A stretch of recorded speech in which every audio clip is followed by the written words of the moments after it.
হলে যে আমাদের ঘরটাও ভেঙে যাবে। না রে মিনা, তুই ভয় পাস না, এই বৃষ্টিতে কিচ্ছু হবে না। কিন্তু সেই সকাল থেকে যে বৃষ্টি শুরু হয়েছে, এখন প্রায় সন্ধ্যা হয়ে এলো, এখনো যে বৃষ্টি থামছে না। কি জানি এই বৃষ্টিতে বন্যা না হয়ে যায়।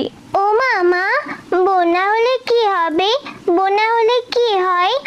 আমরা মরে যাব বন্যার পানিতে, আমরা মরে যাব বন্যার পানিতে। বলো না মা, আমার যে খুব ভয় লাগে। না রে মা, তুই এত চিন্তা করিস না, আল্লাহ আছে তো, আমাদের কিছু হবে না। নে এখন ঘুমিয়ে পড়ি আমরা, অনেক রাত হয়ে গেছে। এই কথা বলে মিনা ও তার মা ঘুমিয়ে পড়ে।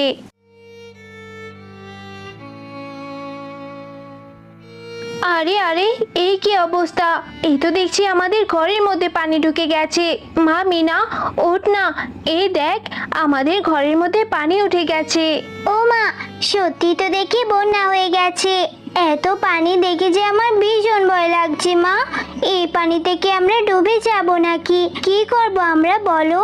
হ্যাঁ রে মা, এত বন্যার পানি দেখে যে আমারও ভীষণ ভয় লাগছে। এখন যে কোথায় যাব? এত পানির মধ্যে রান্নাও তো কোনো কিছু করতে পারিনি, এখন কি খাবো তোকে? ও মা, চলো না, আমরা এই বন্যার মধ্যে নানু বাড়িতে যাই। নানু বাড়িতে গেলে আমাদের আর কোনো চিন্তা থাকবে না। আমার নানু বাড়িতে বেড়ানোও হয়ে যাবে মা।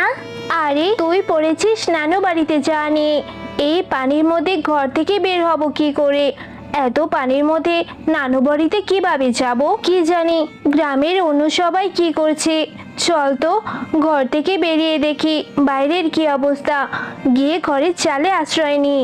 এরপর মিনা ও তার মা ঘরের চালে আশ্রয় নেই। ও মা, এত পানি হয়েছে যে আমাদের ঘরের চালা পর্যন্ত কখন জানি পানি চলে আসবে।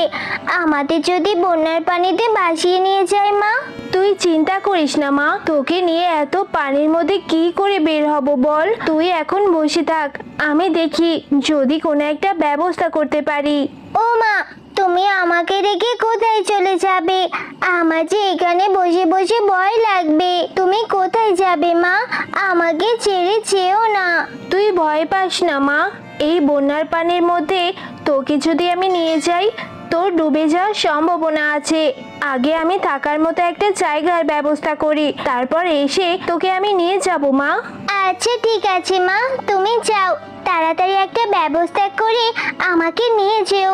আচ্ছা, তুমি সাবধানে যেও মা, আর তাড়াতাড়ি ফিরে এসো।